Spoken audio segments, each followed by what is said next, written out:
all you viewers to play later, how we doing today? I know by the thumbnail title, everything else you clicked on to get here, we're going to take a look at, I believe it was 2022's Warhammer 40k Commemorative Series, Black Templars, Bayard's Revenge. God, that's a mouthful, isn't it? Seriously. Alright, now I know I'm going to screw this up, but that miniature right there was the cover of... It was either like a Warhammer 40k rulebook, like 3rd edition, or the Space Marines Codex. It was a cover art. I like the fact that they brought it to a miniature, made it limited edition. Okay, really made it a collectible. Now, granted, yes, I am a son of Russ, a true devotee of Fenris. I have no interest in the Black Templars. But I really, really wanted to get something that was cool to paint, get me outside of my comfort zone, and challenge me to do.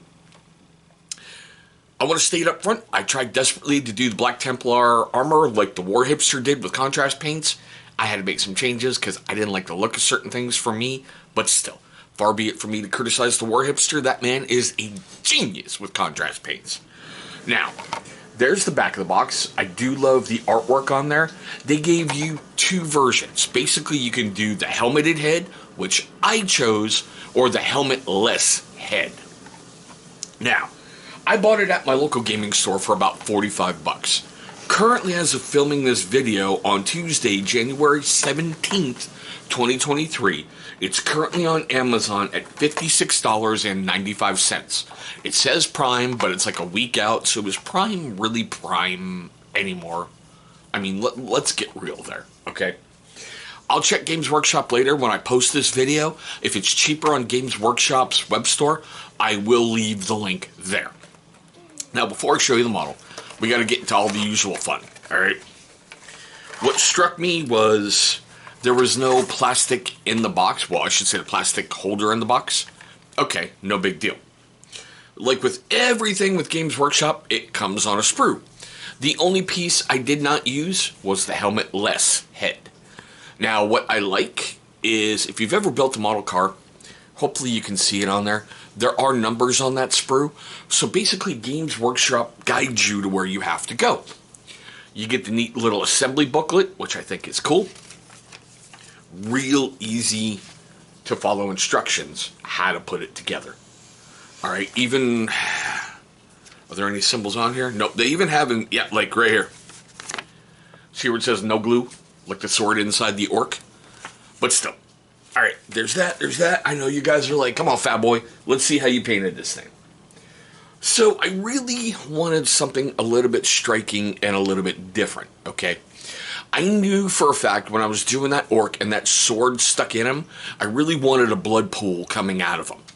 Now, if you get into the true orc heritage and guidelines and lineage and all that fun stuff, orcs are made from plants. So, why is a plant going to bleed red? Right? It's going to look like, seriously, a Slurpee from 7-Eleven. When you cut green, it's going to bleed green. I did the red for the dramatical effect, for lack of a better phrase. I also wanted to do something a little bit different. For the majority of the orc, I used contrast paints and washes.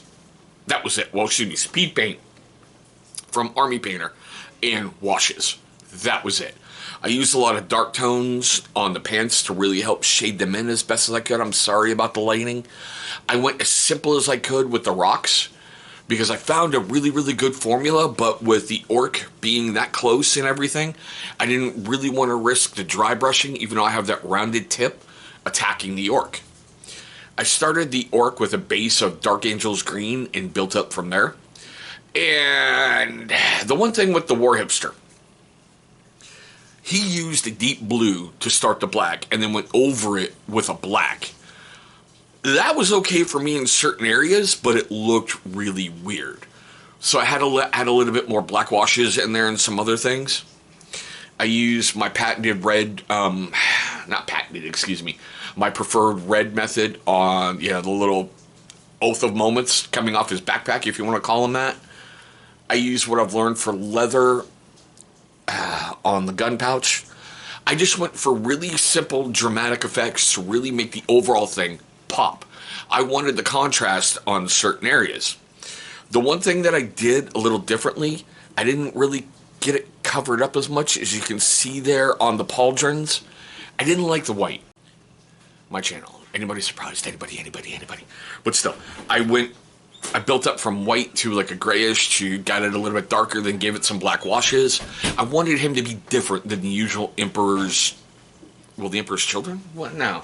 Imperial Fists? Whatever. I'm totally lost with the chapter, but you know where I'm getting at, right? I just wanted something a little bit different. Is this ever going to be on a tabletop for me? No. It's a display piece.